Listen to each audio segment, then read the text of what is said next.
Hey, what's going on everybody? This is Jay from Maji and Jay. Today the purpose of this video is to review the new Ecoo Aurora E04 Plus that I got from the website coollycool.com.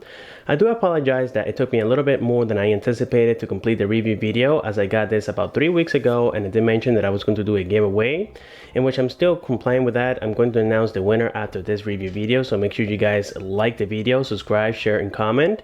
Also do the same thing for Coolly Cool. I forgot to mention on the unboxing that you guys must be subscribed to Coolly Cool's channel and also comment on the video that he completed about the Ecoo Aurora E04 Plus. Once that's completed, then you guys are eligible for the giveaway. So here, let's go ahead and get started with the physical aspects of the phone. The first thing we got on the front is a 5.5-inch display. It is a 5-point multi-touch screen and has a resolution of 1920 by 1080. It is IPS OGS and also comes with a 2.5D art screen, which means that by the edges it's going to be bent a little bit, and it makes it feel very nice and comfortable in your hands. On the top of the device, we find the ear speaker, we got the proximity and light sensor, the 8-megapixel sensor camera, which is absolutely great, and I'll be testing that with you guys later on. And then we find the notification LED light on the left side of the device. On the bottom, you can see here we have the menu key, the back key, and also the home key, which is a fingerprint scanner as well, and it's very accurate. I'll be testing that with you guys as well very soon. Now, the only thing I noticed about the menu key and the back key is that they do light up very bright, and sometimes when you guys are viewing this at nighttime and you want to dim the display a little bit, this is going to get on your way. Other than that, they're very nice and bright.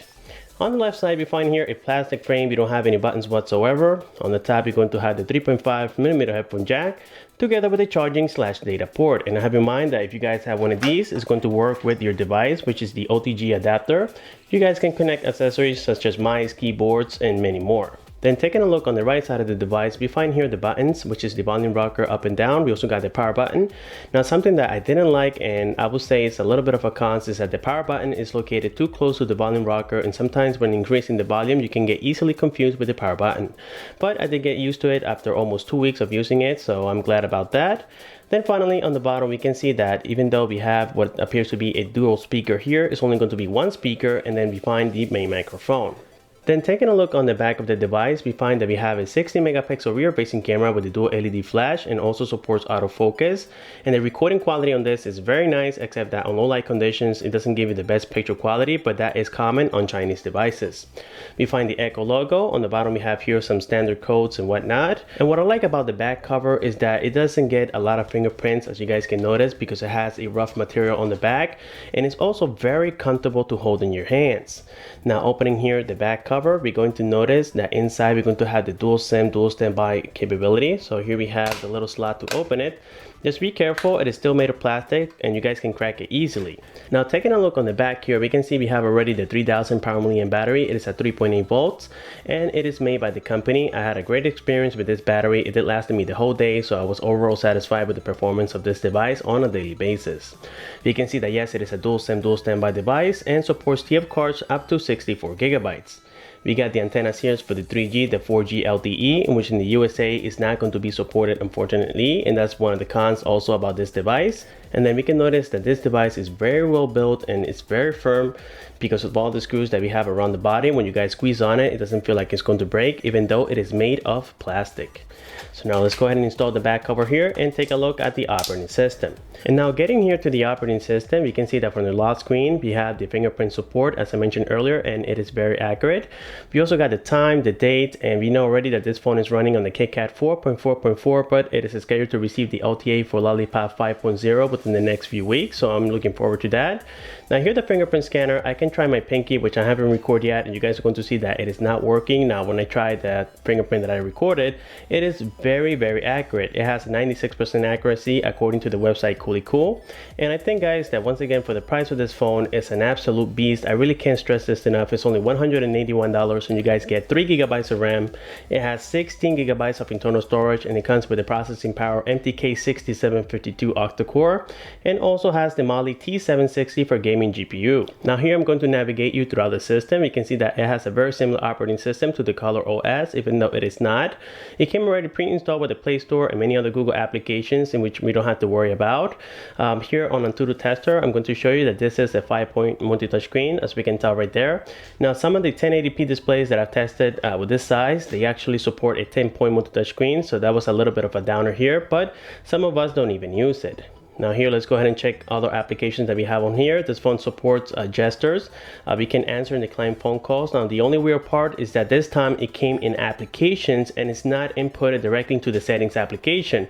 So for example, if I go here into settings, we're going to see that it doesn't give me the option to do gestures, to answer phone calls and whatnot. It is only built in the application, which sometimes I don't prefer that method. I really wish that it was inputted into the settings application, but a lot of you guys may not even care. And now the same thing happens here with the fingerprint scanner. We have the application right here. We don't have the settings directly from the settings menu, and we can see that right now I have already enabled it, of course, and then it gives you this nice animation here telling you what fingerprints you guys have recorded and whatnot. So this is for my right hand and this is for my left hand. So there we go. We have recorded my both thumbs.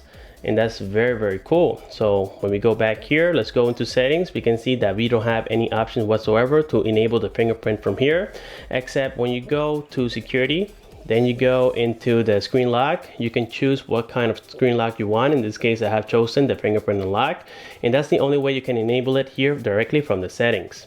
Now let's go here into about phone. We're going to find that yes, it is the Android KitKat 4.4.4, in which is a little bit outdated, but I would say that maybe within a week or week and a half, we are going to get the official Lollipop 5.0. I have seen some videos on YouTube, this thing running on 5.0 already, but I think you guys have to do it manually if you're willing to do so. Now, something that I didn't like about the white color version is that you guys can see that we had the black line around the LCD, which makes it seem like this LCD didn't fit this device, and it doesn't make it feel like it's complete. So for that reason, I prefer the black color version, or maybe in the Chinese should have just matched it here with the remaining of the LCD. But I think the purpose they do that is that when the screen is off, it looks more like an edge-to-edge display and almost bezel-less. So when you turn it on, it's going to be a complete different story. Now, one of the first tests we're going to complete today is about the camera. Like I mentioned earlier, on the back we have a 60 megapixel sensor. On the front it's going to be an 8 megapixel sensor, which is working great.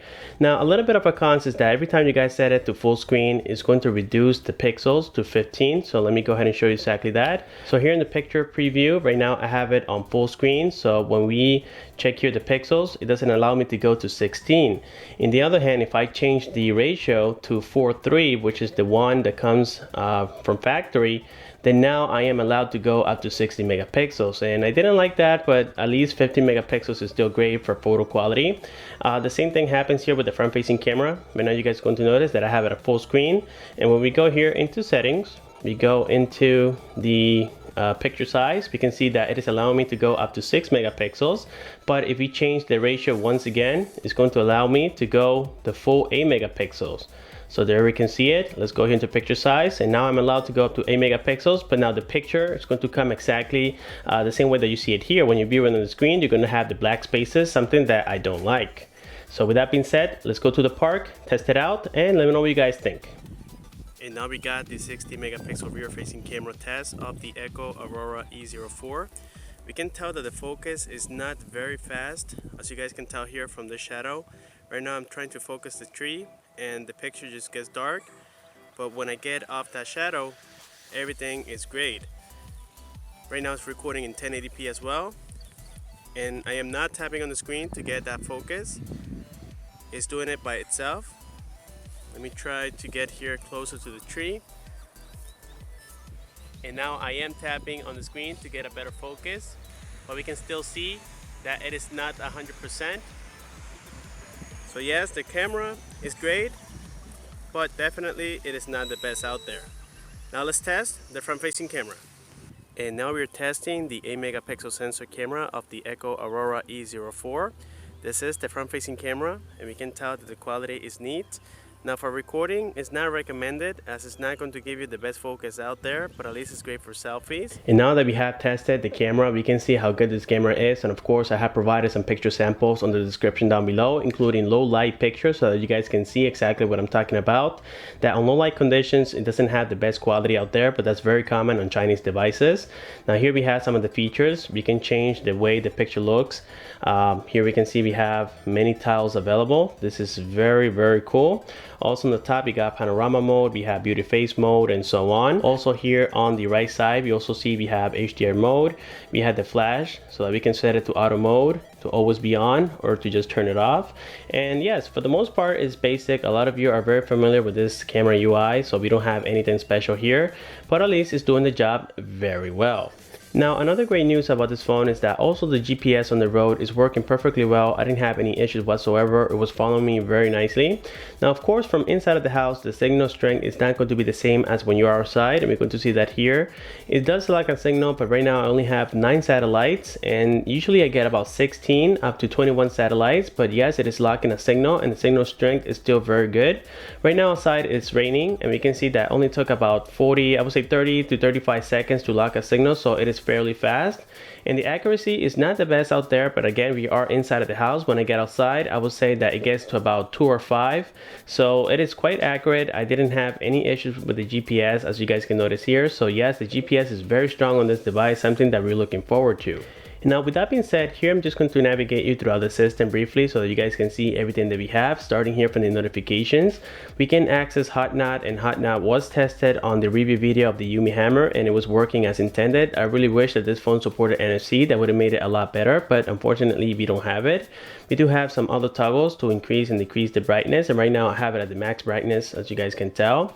Let's go ahead and check and see what else we got here. We do have the Wi-Fi toggle, the Bluetooth toggle, the battery toggle, and so on. So this is working as intended. And the next thing we're going to do here, guys, is briefly go ahead and test the Bluetooth. So of course we're going to jump directly into settings so that way you guys can see exactly how the system is connecting with the Bluetooth. So right now, of course, it's trying to read it, and it takes only a few seconds. The Bluetooth is very, very fast. As you guys notice, I didn't pair to it yet, and it read it within 10 seconds, much faster than many other Chinese devices that I've seen before. So let me go ahead and connect to it, and here we're going to see that it takes another, we'll say 5 to 10 seconds at the most in order to pair. So it is quite fast. And I have to say, guys, that this phone is very, very, very impressive. I was very excited to see that this phone is performing so well for such a great low price. Now here it has connected already. Let's go back into audio profiles, and you guys know that the reason I don't play songs, even though I have copyrighted songs, is because sometimes I do get in trouble. I've seen it many times before, so for that reason I would just rather test ringtones. So let's go here into I think it's voice call ringtones. Let's go into media just once, and here we have it. So let's get started.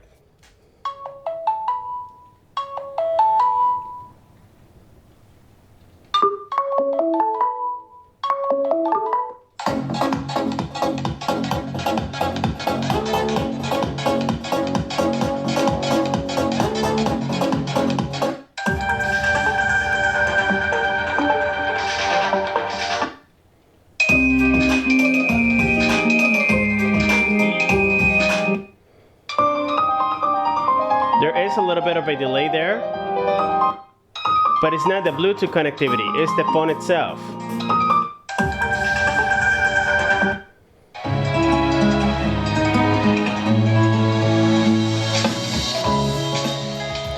So there we have it for the Bluetooth test, and now we're going to test the loudspeaker. Even though it is only a single speaker on the bottom, the quality is still great. And the great news is that if you guys lay it down, likewise, the sound is not going to get distorted.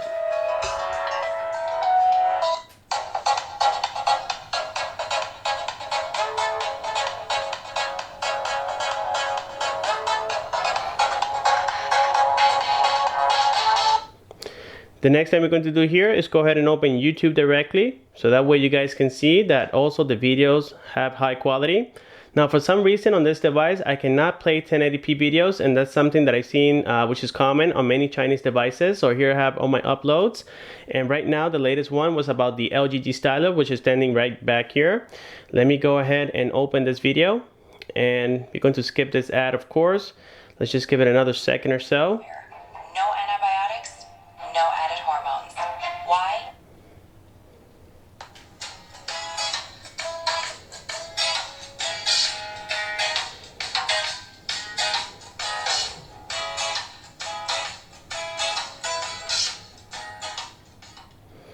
Alrighty guys, so there we saw that the playback can only go up to 720p, And now the next thing we're going to do here is go ahead and play with some applications and games that I have downloaded into the system. That way you guys can see how well this thing is performing, and I hope you guys enjoy it.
Don't try this yourself. It's extremely dangerous.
try this yourself.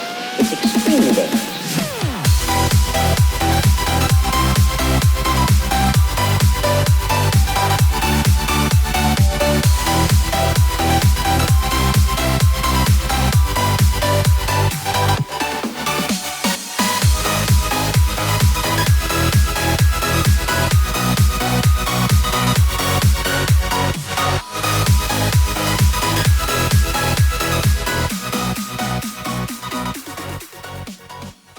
We saw the performance of this device, we can come to a conclusion that this phone is no joke, is performing quite well.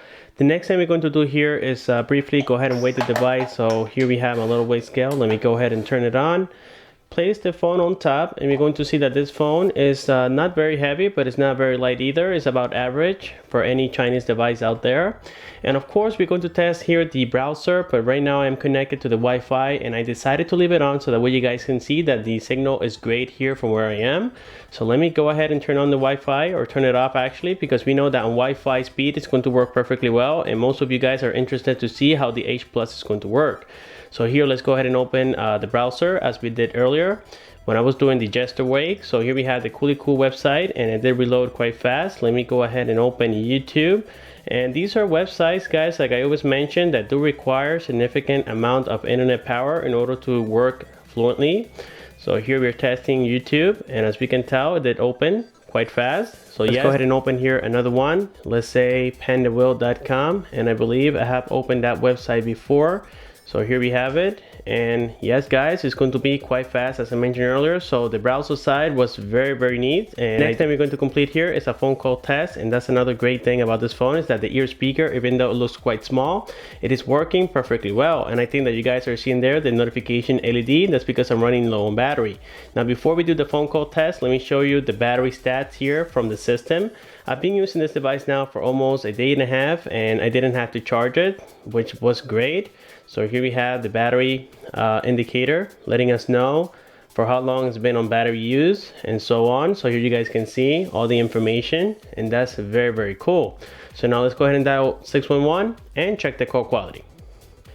And here we see the UI of the dialer. Let's get started. Press 1 for English, marca 2 para español.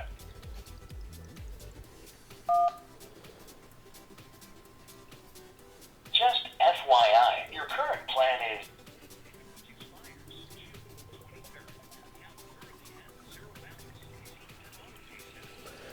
And there we saw, guys, that yes, the call quality is very good. The calls do go through very fast as well, and the ear speaker is very nice and loud, so that was definitely great as well. And with that being said, I think I have covered everything about this device, and like always, if you guys do have any questions, you know what to do. Leave your comment on the section down below, and I'll do my best to respond as soon as possible. Have in mind, guys, that the giveaway announcement is coming after this review, so make sure you guys stay tuned. And remember, the rules are very simple. You must like, comment, share, and subscribe to my channel. And also do the same thing for Cool's channel. The instructions will be provided on the description down below, so that you guys know exactly what to do. If you do not subscribe to Cool's channel, you will not be eligible for the giveaway, and I do apologize that I forgot to mention that on the unboxing video. So guys, thank you very much for watching. Please like the video, subscribe for more, and I'll see you in my next one.